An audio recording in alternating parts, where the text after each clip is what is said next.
अली के लाल हो जहरा के भूल जा ख्वाजा। अली के लाल हो जहरा के भूल या ख्वाजा। दुआएं कर लो हमारी कबूल जा ख्वाजा। दुआएं कर लो हमारी कबूल या ख्वाजा। तुम्हारे दर के दीवाने यही तो कहते हैं। तुम्हारे दर के दीवाने यही तो कहते हैं। करम करम हो अताए रसूल या ख्वाजा।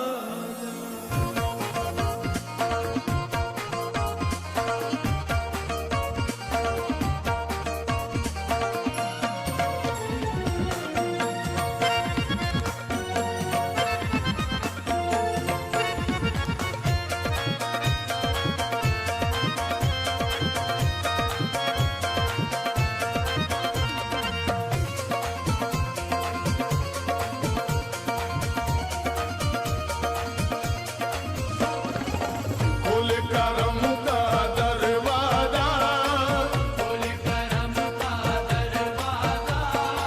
खुल करम का दरवाजा मेरा ख्वाजा मोइनुद्दीन।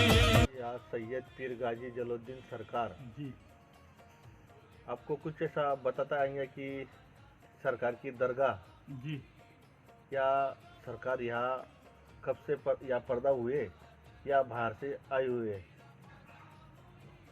गाजी जलालुद्दीन सरकार आप कुछ बयान कर सकते हो या बता सकते हो, जी क्योंकि शिंदखेड़ा शहर पूरा परिसर या महाराष्ट्र और देश जानना चाहता है गाजी सरकार की शख्सियत के बारे क्या। में। हाँ, तो आप अच्छा, अस्सलाम वालेकुम। मैं ये बताना चाहता हूँ पहले तो कि ये जो दरगाह है सैयद सरकार पीर गाजी जलालुद्दीन सरकार रहमतुल्लाह अलैह, हमने अपने बुज़ुर्गों से सुना है कि ये करीब करीब 250 तो 300 साल पुरानी दरगाह है और ये पहले मिट्टी की थी, जैसा कि अपने बुज़ुर्गों से मालूम पड़ा है। पहले यहाँ मिट्टी की एक थोड़ी सी क्या कहते हैं दरगाह थी। उसके बाद फिर जैसे जैसे चाहने वाले मानने वाले बढ़ते गए, फिर किसी ने उसको मट्टी के आजू बाजू से चबूतरा बनाया। फिर जैसे जैसे और हालात अच्छे सुधरते गए और ये गांव से बाहर है। अब गांव क्या कहते हैं दरगाह के अंदर आ गया। पहले दरगाह गांव से बाहर थी, मगर जैसे जैसे बस्ती बढ़ती चली गई और दरगाह से लोग करीब आते चले गए, वैसे वैसे दरगाह का भी क्या कहते बढ़ता चले गया। सरकार के मानने वाले भी बढ़े, सरकार के चाहने वाले भी बढ़े। हर जात धर्म का इंसान इस दरगाह पर आता है और यहाँ से फैज़याब होता है। इस दरगाह की यह खासियत है कि यहाँ से एक शख्सियत ऐसी बन के गुजरी है जिनका नाम आज पूरे क्या कहते यहाँ में लिया जाता है। जो जानता है, जो मानता है, वो आज उन्हीं से फैज़ पा रहा है। सबसे अहम बात यह है कि इस दरगाह से मोहम्मद अली जमालुद्दीन औलिया अलहाज हाजी मस्तान बाबा ऐसी शख्सियत बनी है जिनके अल्हम्दुलिल्लाह ज़बान से निकली हुई बात अल्लाह की बारगाह में कबूल होती थी। उन्होंने जो कुछ भी कहा, जिस किसी के लिए भी दुआ मांगी, उसका काम यहाँ से बनता था। और ये शिंदखेड़ा शहर धुलिया ज़िले के अंदर आता है, महाराष्ट्र के अंदर है। यहाँ पर आने के लिए बहुत से रास्ते हैं, रेलवे से भी है, ट्रेन से भी है, उसके बावजूद बस से है, लग्जरी से है। महाराष्ट्र के अंदर धुलिया ज़िले के अंदर शिंदखेड़ा तालुका है और शिंदखेड़े तालुके के अंदर ये काफ़ी मशहूर व मारूफ शख्सियत सैयद पीर गाजी जलालुद्दीन सरकार रहमतुल्लाह अलैह जो यहाँ पे जलवा अफरोज़ है। इनके आस्थाने से अगर सच्चा अकीदामंद अपनी मुराद सच्चे दिल से इनकी बारगाह में पेश करे तो अल्लाह की बारगाह से, अल्लाह की तरफ से इनकी दुआएं रद्द नहीं होती है और 8 दिन के अंदर उसको फैज़ अता होता है। कई ऐसे मुरादबन हैं जिनकी झोलियाँ भरी नहीं थी, जो बे औलाद थे।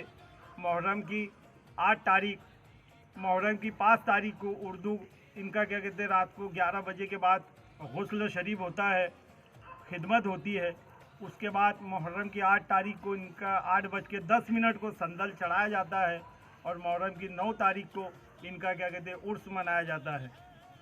बाहर से ज़ायरीन संदल में भी काफ़ी लोग आते हैं और अपनी मुरादें पूरी कर कर यहाँ से जाते हैं। इस दरगाह के ऊपर सभी जात धर्म, हिंदू, मुस्लिम, सिख, ईसाई सभी का अकीदा है, सभी का भरोसा है और सभी यहाँ से फैज़ आब होते हैं और सब अपनी अपनी झोलियाँ और अपनी अपनी मुरादें पूरी कर कर यहाँ से जाते हैं।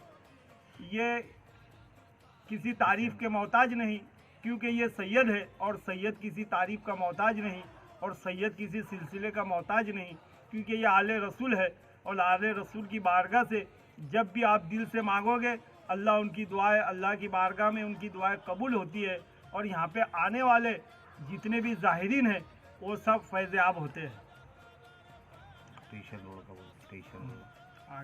क्या कहते हैं खिदमत गुजार बहुत सारे थे और अभी भी खिदमत गुजार है, मगर अल्हम्दुलिल्लाह 15/2/2014 से यहाँ पर ट्रस्ट बन चुकी है, जो ट्रस्ट की निगरानी में आप कुछ देख रेख और यहाँ के इंतज़ामिया कमेटी और ट्रस्टी यहाँ पर देख रेख करते हैं।